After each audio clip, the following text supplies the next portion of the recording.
ಈಗಾಗಲೇ ನಮ್ಮ ಇನ್ಚಾರ್ಜ್ ಅವರು ಕೂಡ ಇಷ್ಟೊತ್ತು ಸುಮಾರು 1 ಗಂಟೆಗಳ ಕಾಲ ಅವ್ರ ಜೊತೆ ಮಾತಾಡಿದ್ದೀನಿ. ಅವರು ಹೇಳಿದ್ದಾರೆ ಏನೇ ಮಾತಾಡಬೇಕಾದ್ರೂ ಪಾರ್ಟಿಯ 4 ಗೋಡೆಗಳ ಮಧ್ಯೆನೇ ಮಾತಾಡಬೇಕು ಅನ್ನೋ ಒಂದು ವಿಚಾರವನ್ನ ಎಲ್ಲರಿಗೂ ಹೇಳಿ ಅಂತ ನಮ್ಮ ಇನ್ಚಾರ್ಜ್ ಅವರು ಹೇಳಿದ್ದಾರೆ. ಅವ್ರು ಏನು ಹೇಳಿದ್ದಾರೆ ಅದನ್ನು ನಾನು ಹೇಳ್ತಾ ಇದ್ದೀನಿ. ಅದು ಅವರ ಅಭಿಪ್ರಾಯನೂ ಹೌದು, ನನ್ನ ಅಭಿಪ್ರಾಯನೂ ಹೌದು ಕೂಡ. ಏನೇ ಮಾತಾಡಬೇಕಾದ್ರೂ ಕೇಂದ್ರದ ಅಭಿಪ್ರಾಯನೂ ಅದೇ, ನಮ್ಮ ಇನ್ಚಾರ್ಜ್ ನಮ್ಮ ರೆಡ್ಡಿ ಅವರ ಅಭಿಪ್ರಾಯನೂ ಅದೇ, ನನ್ನ ಅಭಿಪ್ರಾಯನೂ ಅದೇ. ಏನೇ ಇದ್ರೂ 4 ಗೋಡೆಗಳ ಮಧ್ಯೆ ಮಾತಾಡುವಂಥದ್ದು ಒಳ್ಳೆಯದು.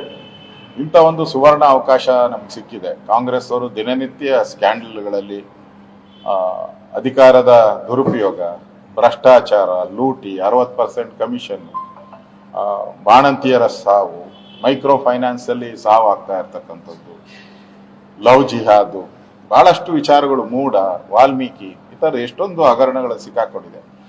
ಎಲ್ಲರೂ ನಾವೆಲ್ಲ ಒಟ್ಟಿಗೆ ಹೋರಾಟ ಮಾಡಿದ್ರೆ ಕಾಂಗ್ರೆಸ್ ಅನ್ನ ಬಗ್ಗುಬಡಿಬೋದಾಯಿತು. ಸ್ವಲ್ಪ ಅಡೆತಡೆ ಆಗಿದೆ. ನನಗನ್ಸುತ್ತೆ ನಮ್ಮ ಇನ್ಚಾರ್ಜ್ ಅವರು ಮಾತಾಡಿದ್ದಾರೆ. ಇದೆಲ್ಲ ಒಂದು 15-20 ದಿನದಲ್ಲಿ ಇದಕ್ಕೊಂದು ಅಂತಿಮ ತೀರ್ಮಾನ ನಮ್ಮ ಕೇಂದ್ರದ ನಾಯಕರು ಕೊಡೋರಿದ್ದಾರೆ. ಕೊಟ್ಟಾದ್ಮೇಲೆ ಎಲ್ಲ normal BJP, normal process, normal ಇದೆಲ್ಲ ಅದೆಲ್ಲವನ್ನ ಪಾರ್ಟಿ ನಮ್ಮ ಇನ್ಚಾರ್ಜ್ ಹೇಳಿದ್ದಾರೆ. ಏನೇ ಮಾತಾಡಿದ್ರು ಪಾರ್ಟಿ 4 ಗೋಡೆಗೆ ಮಧ್ಯೆನೇ ಮಾತಾಡಬೇಕು ಅಂತ ಇನ್ಚಾರ್ಜ್ ಸೂಚನೆ ಕೊಟ್ಟಿದ್ದಾರೆ.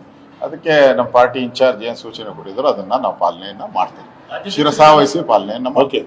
ಯಾರೇ ಏನೇ ಇದ್ರು ಪಾರ್ಟಿಯ ವೇದಿಕೆಯಲ್ಲಿ 4 ಗೋಡೆಗಳ ಮಧ್ಯೆ ಮಾತಾಡಿ ಪಾರ್ಟಿಯ ವಿಚಾರಗಳನ್ನ ಚರ್ಚೆ ಮಾಡೋಣ. ಒಟ್ಟಾಗಿ ನಾವು ಕಾಂಗ್ರೆಸ್ ವಿರುದ್ಧ ಹೋರಾಟ ಮಾಡೋಣ.